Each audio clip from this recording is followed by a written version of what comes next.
All right, well, here we go again. This is House Elf's Needs.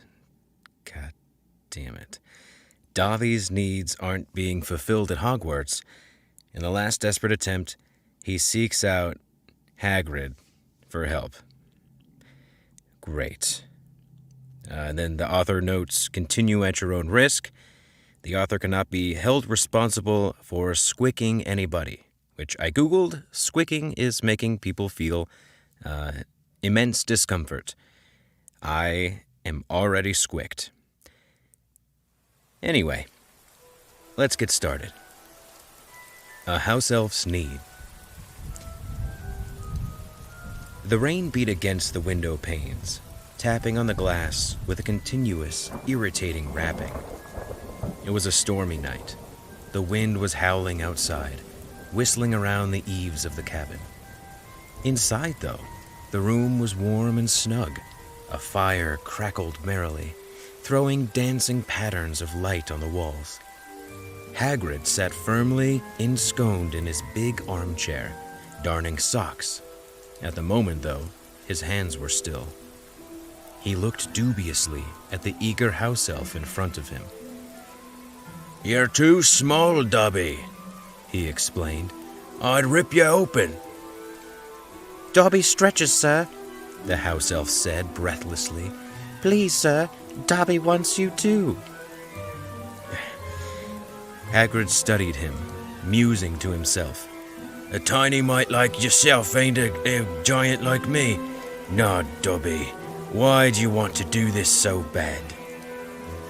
Dobby gazed up at him avidly, tennis ball eyes watering. "Dobby is an outcast, sir," he squeaked plaintively. "Other house elves do not approve of Dobby. Dobby admires Harry Potter very much, but he needs more, sir. Harry Potter—" He looked guiltily and lowered his voice to a whisper. "Harry Potter's not big enough to fulfill Dobby's needs." He looked horrified at himself and started banging his head on Hagrid's table. "Bad Dobby. Bad Dobby." Hagrid let him continue for a moment, too taken aback to react. He stared at Dobby, who was now punishing himself vigorously, before grabbing the elf by the back of his neck and hauling him away from the furniture. "Harry screwed ya?" Hagrid asked, thunderstruck. Dobby nodded his head enthusiastically. Yes, sir. Harry Potter did not want to at first, but he felt sorry for Dobby, so he did it as a Christmas present, sir." "And he wasn't big enough for you," Hagrid said, raising one bushy eyebrow. The way he looked at it, Harry's wand would have to be the diameter of a pencil if Dobby considered him poorly endowed. Poor kid, he thought. "Dobby likes Harry Potter very, very much, sir, but he is wanting more," Dobby squeaked earnestly. "Ever since Dobby is freed, he has only his hands to keep him busy, except for Christmases." "Nothing else, Dobby?" Hagrid asked. Dobby looked embarrassed and tugged at the tea cozy perched on his head. "Dobby is using Professor Dumbledore's wand sometimes," he acknowledged guiltily. Hagrid, who had just taken a gulp of tea, choked and spat it out.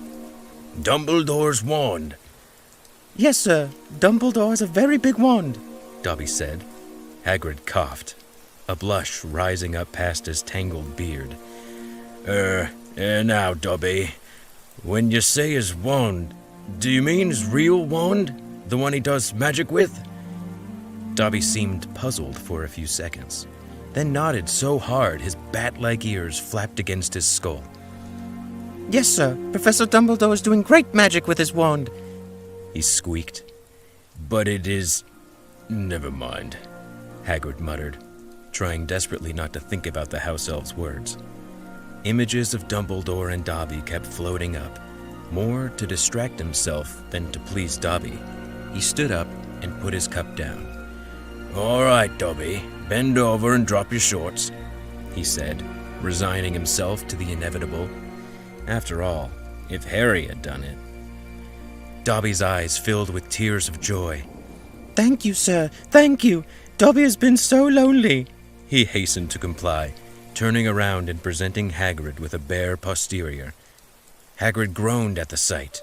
It confirmed his worst fears. Screwing Dobby was going to be a bit like trying to ram a baseball bat through the eye of a needle. A limp baseball bat, he corrected silently, looking down at his flaccid member. He couldn't remember ever being less aroused. Did it suffice to say that he simply wasn't an elf person? He looked at Dobby again, considering. Even given that he could somehow fit in the elf, how was he going to go about it? Did he stick it in the elf? Or was it more like sticking the elf on his penis? Dobby was still waiting patiently. Meanwhile, the prospect of having sex with him was growing more and more unappetizing. And suppose he did get hurt? The last thing Hagrid wanted was to be found in his cabin, penis smeared with bits of house elf. The more he thought about it, the more convinced he became that this was not a good idea. Dobby, Hagrid said hesitantly. The house elf was shivering in anticipation. Please, sir, Dobby's not afraid, he squeaked. Helplessly, Hagrid mopped at the sweat beading on his brow. He didn't want to let Dobby down, but the elf was just too small. Even one of his fingers would be a lot for him. Hagrid opened his hand and looked at the 5 digits. His finger! He had found the solution to his dilemma. Disasterful as it was better than the alternatives, which would leave Dobby heartbroken or seriously injured. He knelt down by the elf, grabbing a bottle of lotion and smearing it liberally on his forefinger. "All right, Dobby," he said hoarsely. "Keep your eyes shut, okay?" Yes, sir, Dobby agreed, squeaking his eyes shut tightly. Hagrid took a deep breath, then slipped his finger into the elf. Dobby moaned with pleasure. Hagrid found that he hadn't been lying. He did stretch. As he moved his finger faster, Dobby's breathing quickened and his cries of delight increased. Yes, sir, yes, oh! Hagrid rolled his eyes and kept pushing his finger in, wanting to get it over with as soon as possible. Finally, the house elf came, screaming in a paroxysm of ecstasy. As soon as he did, Hagrid snatched his hand back and lurched out of the cabin in the storm. He went straight for the rain barrel, where he scrubbed at his finger. At last, completely soaked, but free of any trace of lotion and Dobby's fluids, he staggered back in. The house elf was gone. The cabin looked exactly the same as it did before Dobby had come. Hagrid breathed a sigh of relief and picked up his socks, planning to resume his darning. He sat down in his chair, then leapt back up again. "Winky?" he asked incredulously. From the depths of the armchair, Winky emerged, clutching a butterbeer and hiccuping discontently. She peered up at him hopefully. Hagrid, sir, Winky's so lonely. The end.